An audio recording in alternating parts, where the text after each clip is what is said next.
Selamat datang di channel Senjani Story. Jangan lupa like, komen, dan subscribe biar tetap semangat dalam bercerita. Kalau boleh tahu kalian dari mana saja bisa komen di bawah, siapa tahu kita satu kota. Sejak pensiun dini dari pekerjaan kantor yang monoton, impian Pak Hadi hanyalah satu, membuka warung makan, rezeki. Bukan sekadar mencari untung, tetapi mencari keberkahan. Ia ingin melihat wajah-wajah bahagia para pekerja kantoran, mahasiswa, dan tukang ojek yang singgah, menikmati soto ayam kuah bening yang resepnya diwariskan oleh mendiang ibunya. Warung rezeki berlokasi sangat strategis, di persimpangan yang ramai, dekat dengan kompleks perkantoran dan gerbang masuk sebuah universitas. Dengan sisa tabungan dan modal pinjaman, Pak Hadi menyewa ruko kecil, mendekorasinya dengan nuansa kayu yang hangat, dan memastikan dapurnya selalu bersih mengilat. Pada bulan-bulan pertama, warung rezeki adalah sebuah mukjizat kecil. Sejak dibuka pukul 7 pagi hingga tutup pukul 9 malam, warung itu hampir tak pernah sepi. Aroma kaldu ayam yang gurih, berpadu dengan wangi daun jeruk dan serai, seolah menjadi magnet tak terlihat, menarik setiap orang yang melintas. Pak Hadi bekerja keras, dibantu oleh istrinya, Bu Lastri, dan seorang pemuda tetangga, Riko. Semangat mereka membara. Pak Hadi sering bergumam kepada Bu Lastri, "Ini namanya rezeki yang berkah, Bu. Hasil kerja keras tidak pernah bohong." Mereka bahkan sudah mulai menabung untuk membeli ruko itu, alih-alih hanya menyewanya. Namun, memasuki bulan keempat, hawa di warung rezeki mulai berubah. Perubahannya sangat halus, nyaris tak terdeteksi pada awalnya. Dimulai dari pesanan via aplikasi daring yang tiba-tiba dibatalkan. Pelanggan sudah menunggu di depan warung, bahkan pesanan sudah siap di meja, lalu tiba-tiba mereka mendapat telepon atau pesan singkat, dan pergi tanpa membeli apa-apa. Wajah mereka tampak gelisah. "Maaf, Pak Hadi. Saya mendadak ada urusan penting sekali. Lain kali saja ya," kata seorang langganan setia. Padahal baru 2 menit yang lalu dia mengobrol santai. Gejala ini menjadi semakin sering. Bukan hanya pembatalan, tetapi juga keluhan-keluhan aneh. Suatu sore, seorang ibu-ibu langganan soto dengan es teh manis, tiba-tiba memanggil Pak Hadi dengan wajah pucat. "Pak Hadi, saya mencium bau aneh." "Ya? Bukan bau soto, tapi seperti bau anyir, Pak. Bau darah samar. Di hidung saya kuat sekali." Pak Hadi terperanjat. Ia mengendu sekeliling meja, mencium piring soto yang baru setengah dimakan, lalu mencium mangkuk kuah. Ia hanya mencium aroma gurih rempah yang kuat. "Ah, perasaan ibu saja mungkin. Kemarin Riko baru mengepel, Bu." "Bersih semua," jawab Pak Hadi, mencoba tersenyum meyakinkan, padahal hatinya mulai berdebar. Sore itu, Bu Lastri pun mengeluh. "Pak, kenapa di pojok sana terasa dingin sekali, ya? Padahal AC-nya sudah saya matikan. Seperti ada yang mengembuskan napas dingin ke tengkuk." Pak Hadi menanggapi dengan mencoba menenangkan diri dan istrinya. "Angin sore, Bu. Kita mungkin terlalu lelah." Namun, di hari-hari berikutnya, gejala itu semakin menjadi-jadi. Keluhan bau aneh tidak lagi hanya bau anyir. Ada pelanggan yang mengaku mencium bau seperti kemenyan yang dibakar di tengah warung, padahal tidak ada dupa atau ritual apapun di sana. Ada yang mengaku nasi ramesnya terasa sepo, hambar dan tidak nikmat, padahal bumbu lauknya sudah pas. Jumlah pelanggan yang masuk ke warung memang masih banyak, tapi yang benar-benar bertahan untuk makan dan membayar semakin sedikit. Seolah-olah ada pagar gaib tak kasat mata yang mendorong mereka pergi sebelum rezeki itu sempat masuk ke kantong warung rezeki. Pak Hadi mulai tidur larut malam. Ia tak lagi menghitung uang, melainkan menghitung keanehan yang terjadi di warungnya. Ia berkali-kali menyapu warung, mengepel lantai, bahkan mencuci semua peralatan masak hingga bersih sempurna. Ia yakin, masalahnya bukan pada kebersihan atau rasa masakan. Ia tahu, rasa masakan ibunya tak mungkin mengecewakan.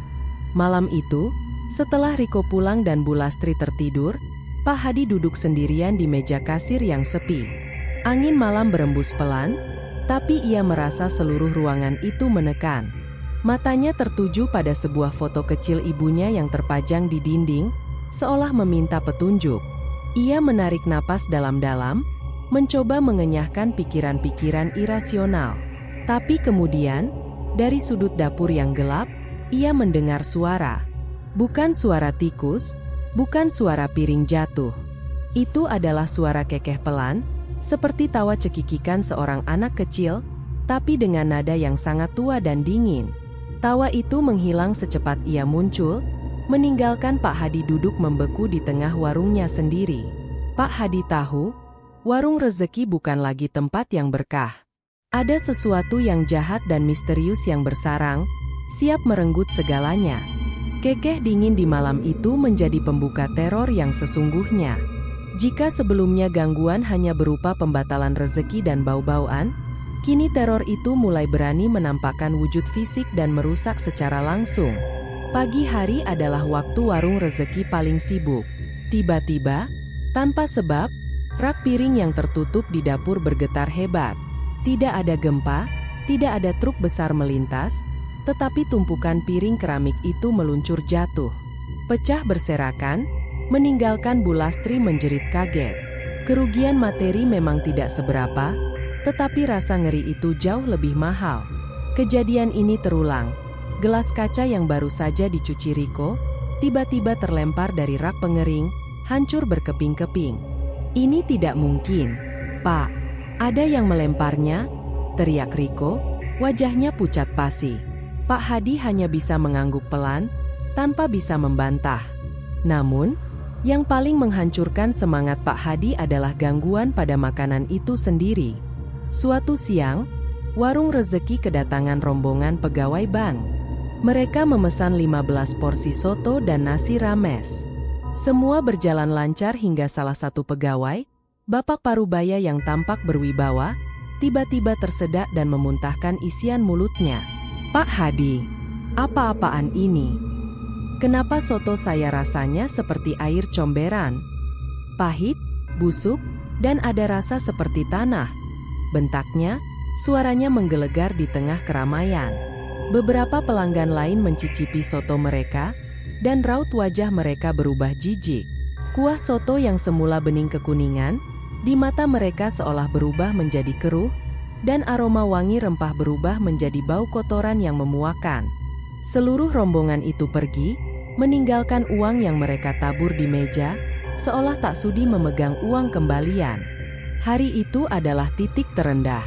Pak Hadi dan Bu Lastri sendiri mencicipi kuah soto yang tersisa di panci besar.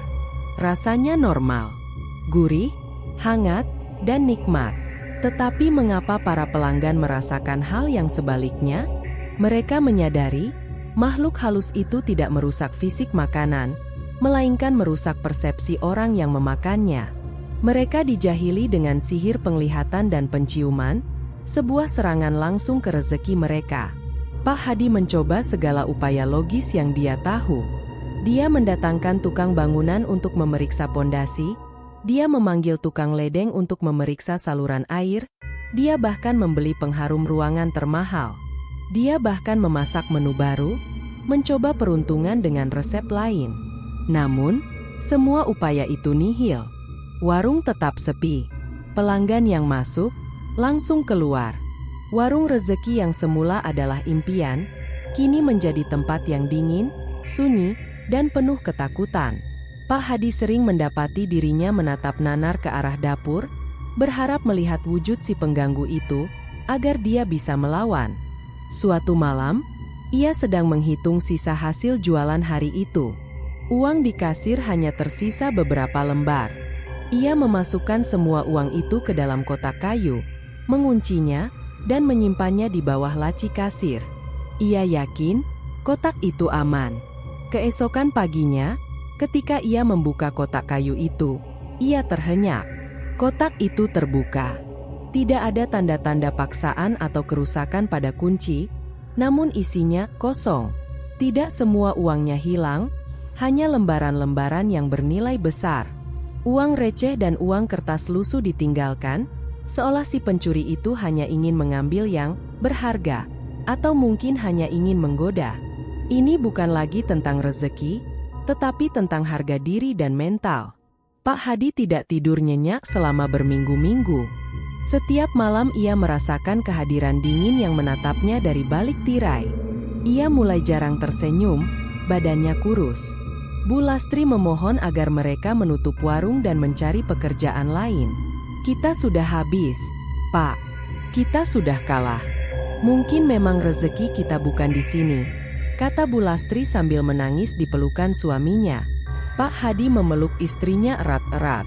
Ia menatap warung rezeki yang kini terasa seperti kuburan usahanya sendiri. Keputusasaan memuncak. Ia mengambil gembok besar yang biasa ia gunakan untuk mengunci pintu, memegangnya erat-erat, dan berpikir untuk menggantung tulisan, dijual, di depan ruko. Rasa lelah, takut, dan marah bercampur menjadi satu. Tidak, Bu. Saya tidak akan menyerah, bisiknya, meskipun suaranya terdengar pecah. Tapi, kita harus mencari bantuan yang bukan dari dunia kita. Ini sudah bukan masalah bisnis, Bu. Ini perang gaib. Keputusan telah dibuat. Pak Hadi harus menempuh jalan spiritual. Ia harus mencari siapa yang menjahili warungnya, dan bagaimana cara melawannya. Dalam kegelapan dan keputusasaan, ia tahu ada satu pintu yang belum ia ketuk, dan mungkin hanya di sana ia bisa menemukan secercah harapan. Keputusan Pak Hadi untuk mencari bantuan spiritual membawanya ke sebuah desa terpencil, sekitar 2 jam perjalanan dari pusat kota. Ia tidak ingin sembarangan mencari orang pintar atau dukun. Ia butuh seorang yang bersih, yang bekerja dengan kekuatan doa dan keimanan. Atas rekomendasi seorang teman lamanya, Pak Hadi mendatangi kediaman Ustadz Syarif, seorang kiai karismatik yang dikenal karena keahliannya dalam ilmu ruqyah dan pengobatan spiritual syar'i. Saat Pak Hadi menceritakan kisah warung rezeki dari awal yang ramai hingga kini diserang teror, Ustadz Syarif mendengarkan dengan mata terpejam dan sesekali mengangguk. Ustadz Syarif adalah sosok sederhana, berjanggut putih rapi, dengan sorot mata yang teduh. Namun, ketika Pak Hadi menyebutkan tentang bau anyir, kuah soto yang berubah rasa, dan uang yang hilang tanpa bekas, mata Ustadz Syarif terbuka. Di sana tampak ada kekhawatiran yang samar. Ini bukan sekadar usil, Pak Hadi, ujar Ustadz Syarif pelan, suaranya berat dan berwibawa. Ada pengikat yang diletakkan. Entah itu ditanam di sekitar ruko, atau jin itu sendiri yang mengikat mata pencaharian Bapak. Mereka ingin Bapak putus asa dan menutup warung itu. Itu adalah sihir penutup rezeki, atau sering disebut pelarisan hitam. Ustadz Syarif menjelaskan bahwa energi negatif yang digunakan sangat kuat, bekerja dengan cara membalikan persepsi. Di mata pelanggan, warung Bapak tampak kotor. Makanan Bapak terasa busuk. Mereka melihat rezeki itu sebagai kotoran, sehingga mereka enggan mendekat. Malam itu juga, Ustadz Syarif bersedia datang ke warung rezeki. Bu Lastri dan Riko diminta menunggu di rumah, sementara Pak Hadi menemani Ustadz Syarif untuk ritual pembersihan awal. Saat Ustadz Syarif melangkah masuk ke warung rezeki, suasana yang semula gelap dan sunyi seketika terasa lebih dingin. Ustadz Syarif hanya membawa sebotol air putih yang sudah didoakan dan tongkat kayu sederhana. Ia mulai berjalan mengelilingi warung, tangannya memegang tongkat, mulutnya berkomat-kamit membaca ayat-ayat suci Al-Quran dengan lantang. Suara Ustadz Syarif yang merdu dan kuat memecah keheningan warung. Awalnya, semuanya hening. Namun, saat Ustadz Syarif mencapai sudut dapur, tempat Pak Hadi mendengar kekeh dingin pertama kali, reaksi itu datang.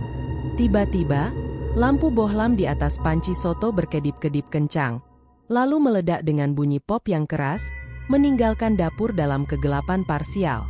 Allahu Akbar, seru Ustadz Syarif, tetapi ia tidak berhenti.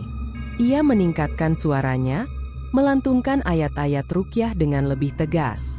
Dari sudut ruang makan, kursi-kursi plastik yang tersusun rapi mulai bergeser. Bukan jatuh, tapi seperti didorong perlahan, menghasilkan bunyi gesekan yang menyeramkan di lantai keramik. Kemudian, Pak Hadi mencium kembali bau anyir yang tajam, kini bercampur dengan bau gosong yang sangat menusuk hidung, seolah ada daging mentah yang dibakar. Ustadz Syarif menghentikan lantunannya. Ia menyeka keringat di dahinya, lalu berbalik menatap Pak Hadi dengan wajah yang kini tampak lelah. Mereka marah besar, Pak Hadi. Gangguan ini punya Hodam yang mengawal. Mereka tidak akan pergi hanya dengan sekali sentuhan air doa. Ini adalah perlawanan balik, kata Ustadz Syarif, nadanya penuh kewaspadaan. Mereka menunjukkan kekuatan mereka, seolah mengejek. Kita harus mencari tahu, siapa mereka dan dari mana mereka berasal. Ustadz Syarif meminta Pak Hadi untuk tidak menyerah dan tidak takut. Pembersihan pertama ini hanya untuk menguji kekuatan mereka. Sekarang kita tahu seberapa bandelnya mereka. Saya akan melakukan tirakat di tempat saya malam ini, untuk mencari tahu identitas dan asal-usul jin yang menjahili Bapak. Pak Hadi mengantar Ustadz Syarif pulang dengan hati yang campur aduk. Ia takut, tetapi juga mendapat kepastian. Ia tidak gila, dan ia sedang berperang melawan kekuatan kegelapan. Ia kini punya sekutu di dunia nyata. Keesokan harinya, Pak Hadi kembali mendatangi Ustadz Syarif. Malam itu, Ustadz Syarif terlihat lebih segar, tetapi sorot matanya menyimpan beban. Ustadz Syarif memulai penjelasannya dengan hati-hati.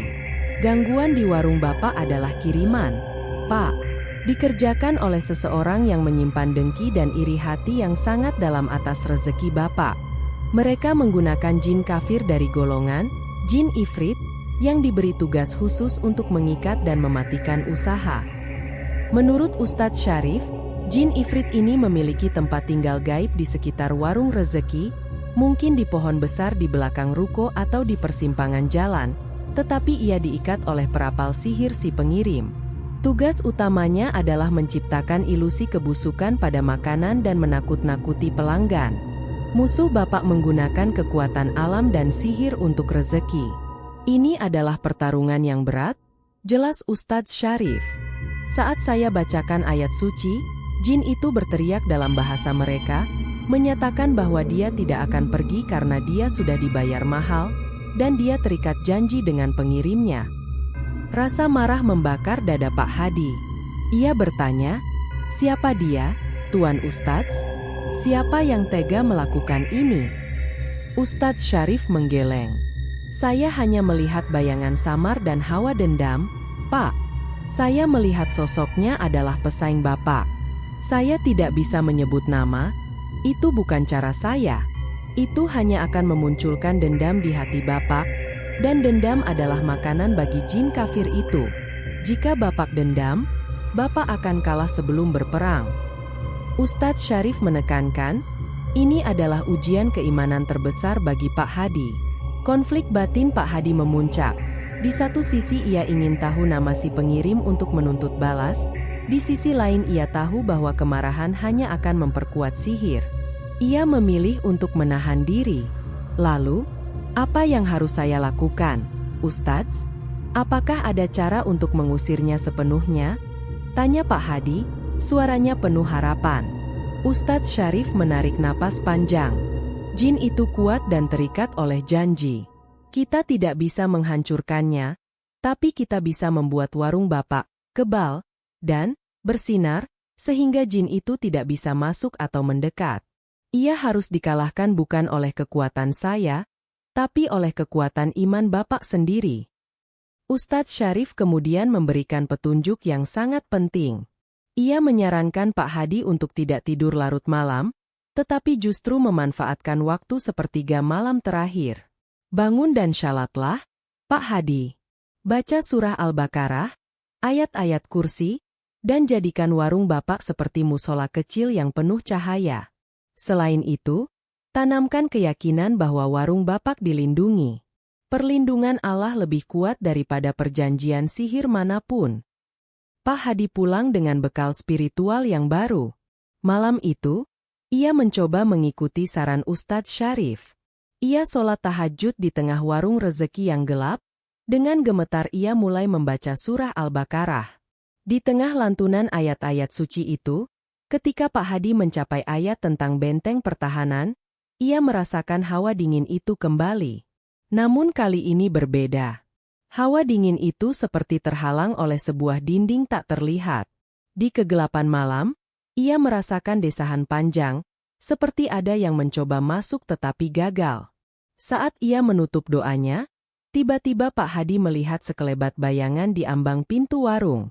Bayangan itu tinggi, besar, dan hitam pekat, namun wujudnya tidak menyeramkan, melainkan terasa seperti sosok seorang pejuang yang gagah. Sosok itu tampak seperti mengangguk hormat, seolah menjaga, lalu menghilang ke dalam pekat malam. Pak Hadi terdiam. Ia merasa merinding, tetapi juga merasakan kedamaian yang belum pernah ia rasakan sejak teror itu dimulai. Ia menyadari, ada kemungkinan lain. Selain jin kafir pengganggu, mungkin ada entitas spiritual lain yang menyaksikan perjuangannya. Sesuatu yang baik, yang bersedia membantu berdasarkan iman dan doa. Itu adalah pertemuan pertama Pak Hadi dengan kehadiran gaib yang tidak berniat jahat, membuka jalan menuju takdir yang akan membawanya bertemu dengan jin muslim. Sejak kejadian bayangan hitam yang menghilang itu, warung rezeki menjadi tempat paling tenang bagi Pak Hadi. Ia terus menjalankan tirakat yang disarankan Ustadz Syarif. Setiap malam, pukul 3 dini hari, ia akan menghidupkan lampu seadanya, mengambil wudhu, dan menggelar sajadah di tengah ruangan warung, tepat di antara deretan meja makan yang sepi. Pada malam kelima, saat Pak Hadi sedang dalam sujud terakhir sholat tahajudnya, ia merasakan kehangatan yang lembut menyelimuti punggungnya. Kehangatan itu bukan seperti suhu ruangan, melainkan seperti cahaya damai yang meresap ke dalam tulang. Ketika ia duduk tasyahud akhir, rasa damai itu semakin kuat, dan ia merasakan kehadiran yang sangat dekat, tetapi tidak menakutkan, jauh berbeda dengan hawa dingin penuh kebencian dari jin ifrit. Setelah mengucapkan salam penutup sholat, Pak Hadi menoleh perlahan ke sisi kirinya, tempat ia merasakan kehangatan itu.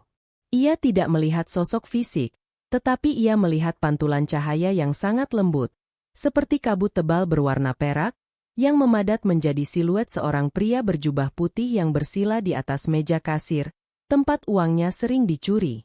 Sosok itu tidak memiliki wajah yang jelas, tetapi auranya begitu tenang dan berwibawa, memancarkan kedamaian.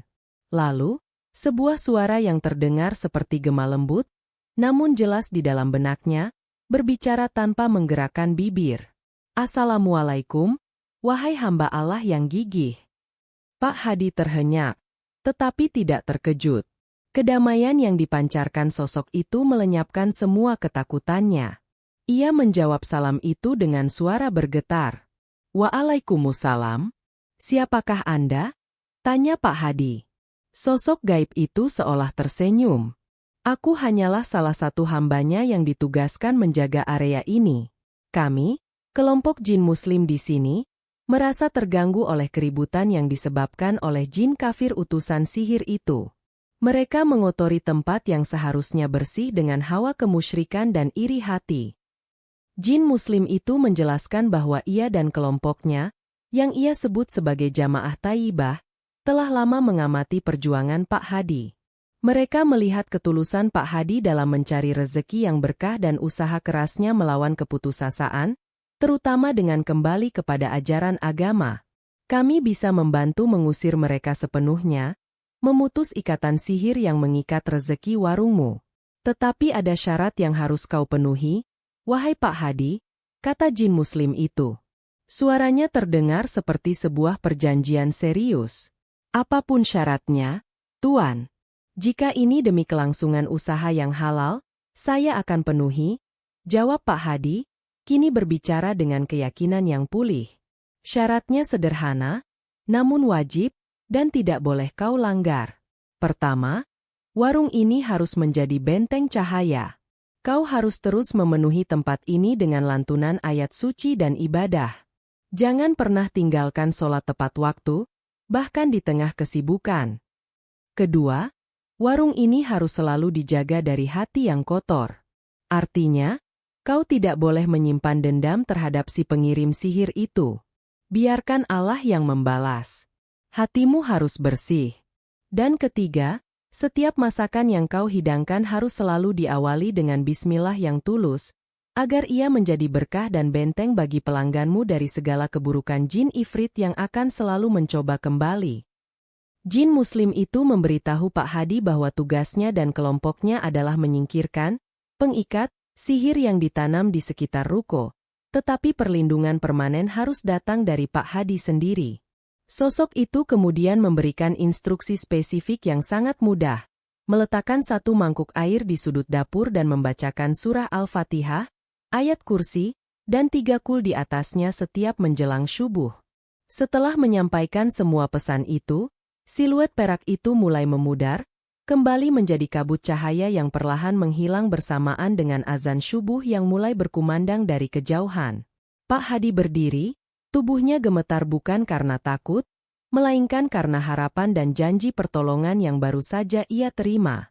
Pagi harinya, warung rezeki dibuka seperti biasa, tetapi dengan suasana hati yang sangat berbeda. Pak Hadi melaksanakan semua instruksi jin Muslim. Ia meletakkan mangkuk air di sudut dapur, memastikan Bu Lastri dan Riko juga menjaga lisan dan hati mereka. Di balik meja kasir, Pak Hadi kini memasang sebuah pemutar audio kecil yang secara konstan memutar lantunan Al-Quran, murotal, dengan volume pelan, menciptakan atmosfer spiritual yang teduh. Selama siang hari, tidak ada keanehan. Pelanggan yang datang mulai bertahan. Keluhan tentang bau busuk atau rasa hambar menghilang total. Bahkan, beberapa pelanggan lama kembali dan berkomentar, warung rezeki terasa lebih segar, Pak Hadi. Masakannya hari ini luar biasa nikmat. Namun, Pak Hadi tahu, pertempuran yang sesungguhnya terjadi di kegelapan. Malam itu, setelah menutup warung, Pak Hadi kembali menjalankan tirakatnya. Ia bersiap untuk sholat tahajud, tetapi ia merasakan ketegangan yang menggantung di udara. Udara di warung rezeki terasa tebal, seperti ketenangan sebelum badai. Tepat saat Pak Hadi selesai salam syalatnya dan mulai berzikir, itu dimulai. Warung rezeki mendadak diselimuti angin kencang yang datang dari segala arah. Angin itu bukan angin biasa. Ia terasa panas dan berbau belerang yang menyengat, disertai suara raungan yang rendah dan dalam, seolah-olah sesuatu yang besar dan marah sedang mencoba menghantam dinding. Lampu-lampunya tidak lagi berkedip, lampu-lampu itu padam total. Warung itu jatuh ke dalam kegelapan pekat. Pak Hadi ketakutan, tetapi ia memeluk sajadahnya erat-erat, mengingat pesan Ustadz Syarif dan janji jin Muslim. Ia harus mengandalkan Allah. Dari luar ruko, ia mendengar serangkaian suara yang lebih jelas.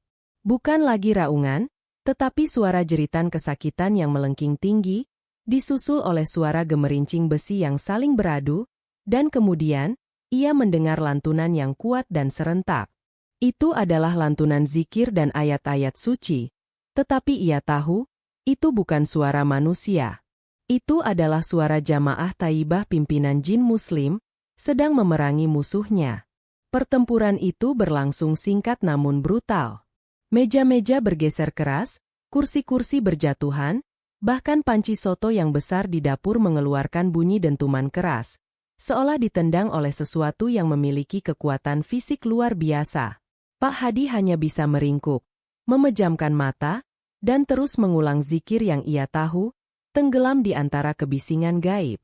Akhirnya, suara raungan dan jeritan kesakitan jin ifrit itu berangsur mereda, digantikan oleh suara desisan panjang, seperti kepulan asap yang melarikan diri dari tekanan.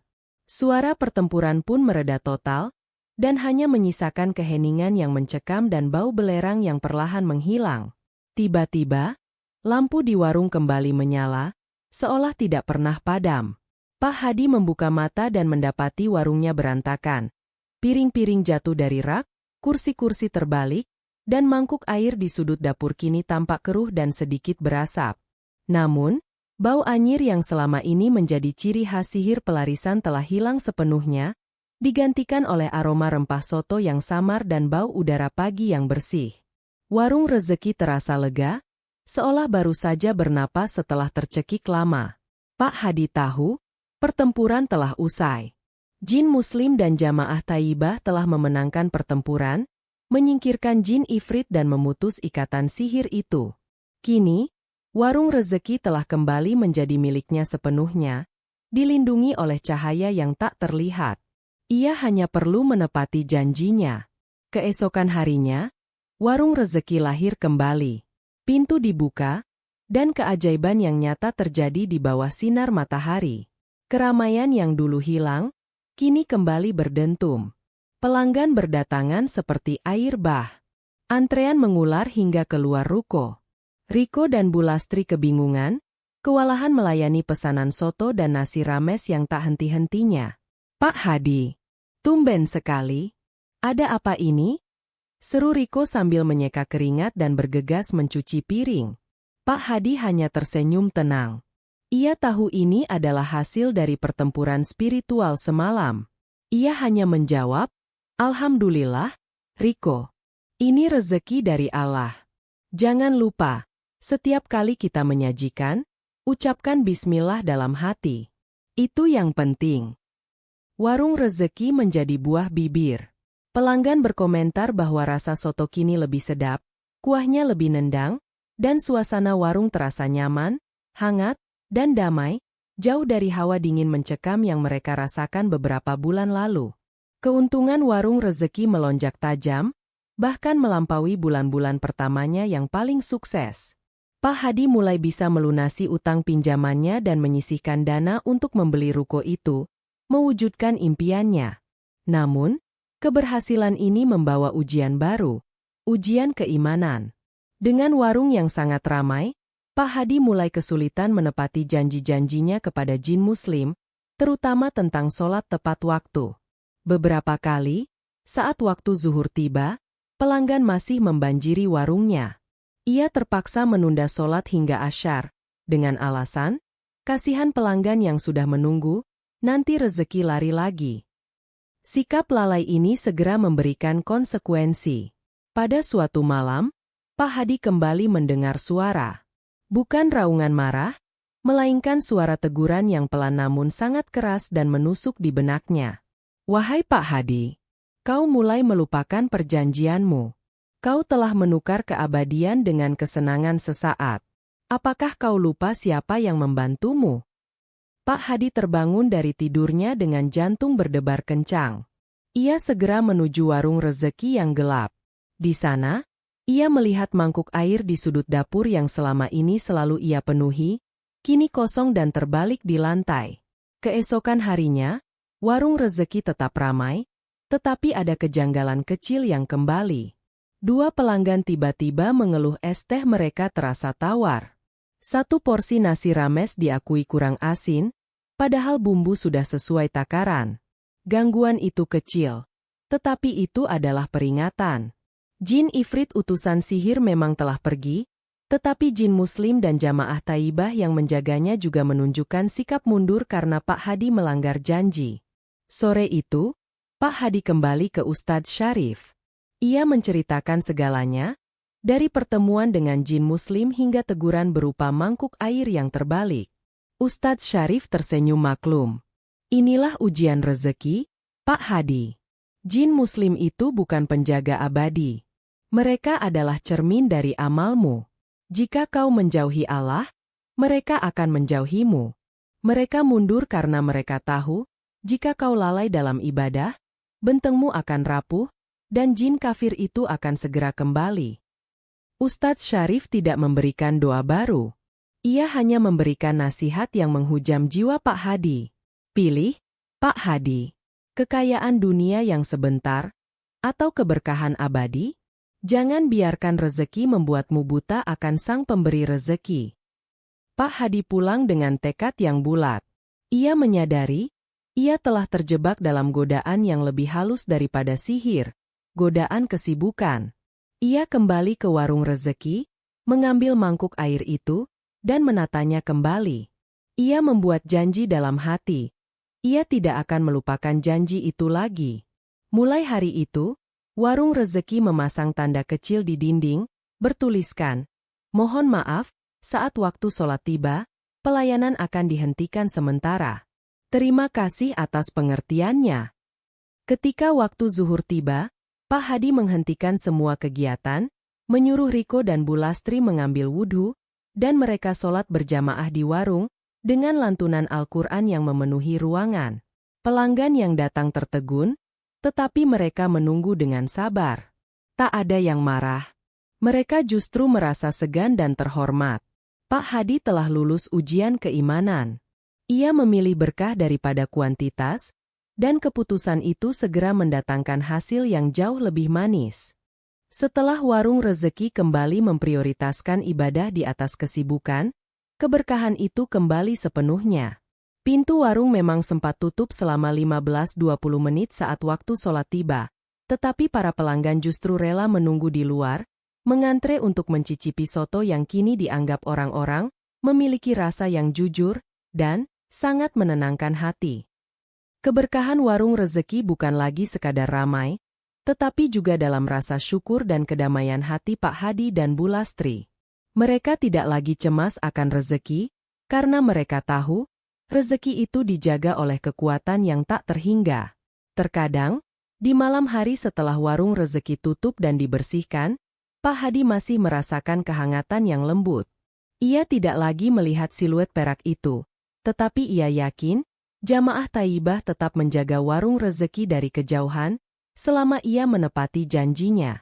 Beberapa bulan kemudian, Pak Hadi berhasil membeli ruko itu, merenovasinya, dan bahkan memperluas dapur. Ia juga membuka kesempatan bagi Riko untuk mengelola cabang warung rezeki yang baru. Pak Hadi tidak pernah menceritakan kisah jin muslim itu kepada siapapun, kecuali Bu Lastri dan Ustadz Syarif. Ia menyimpannya sebagai rahasia spiritual, sebuah pengingat bahwa dalam hidup, musuh terbesar bukanlah pesaing yang dengki, melainkan kelalaian dalam diri sendiri. Ia belajar bahwa kekuatan gaib, baik yang jahat maupun yang baik, hanya bekerja berdasarkan energi yang kita pancarkan. Kebencian memanggil kejahatan, sementara ketulusan dan ketaatan memanggil perlindungan. Pesan terakhir dari kisah warung rezeki ini bukanlah tentang cara mendapatkan bantuan dari makhluk gaib, melainkan tentang sebuah kenyataan spiritual yang lebih dalam. Warung rezeki, yang didirikan dengan niat berkah, sempat dijahili oleh jin kafir utusan sihir hitam yang dipicu oleh iri dengki. Jin itu berhasil mengikat rezeki Pak Hadi karena adanya hawa putus asa dan ketakutan. Namun, ketika Pak Hadi memutuskan untuk kembali kepada Allah, melaksanakan tirakat, sholat malam, dan membaca Al-Quran di tempat usahanya, warung rezeki menjadi tempat yang disukai oleh para jin muslim yang saleh. Jin muslim ini, yang merupakan pejuang di alam gaib, datang bukan karena dipanggil oleh mantra, melainkan karena tertarik pada cahaya iman dan kesalehan yang dipancarkan Pak Hadi. Mereka membantu mengusir musuh, bukan untuk balas jasa, melainkan karena kewajiban menjaga kesucian dan kebenaran. Kisah warung rezeki adalah sebuah pengingat abadi. Benteng terbaik melawan segala sihir dan kejahatan bukanlah kekayaan atau kekuatan fisik, melainkan hati yang bersih dari dendam, rezeki yang dicari dengan niat tulus, dan iman yang kokoh, dimanapun kita berada. Tamat.